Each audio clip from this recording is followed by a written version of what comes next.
That's such a good question. You want your pets to be safe. So when I decided that I was going to live in the van full time, a few things were really important to me. A lot of insulation and a lot of circulation, because I knew that I wasn't going to be able to afford an AC unit. So if you're planning to live in a vehicle and bring your animals, you have to be sure that you're able to provide those things, or it could be dangerous. Now, those things alone aren't always good enough. So if I'm out of the van and it's a really hot day, I make sure that the windows are open and that the fans are on. One is pulling out, one is pushing air in, and then the other fan is just blowing air. All of the window covers are up as much as possible. Very little sunlight.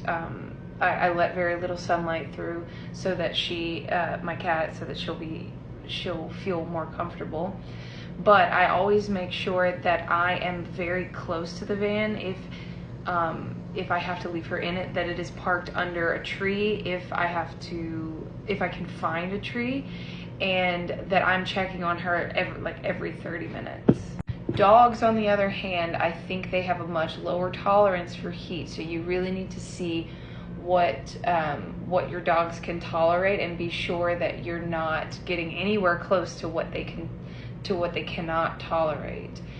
They also make thermometers or some sort of pet temperature detector. I don't have that because I'm very much there in the van or very close to it. I don't typically leave her if it's really hot outside.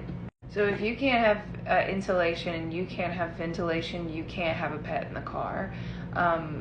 What I would do differently with my van builds, and I haven't put the build videos up yet, but I'll do that at some point. But what I would do differently is I would not incorporate some of the things that I did on the van, like the kill mat feels like a waste of money, and then I would basically try to double up my insulation so that there is as much insulation as possible so that it can shield the hot or the cold air.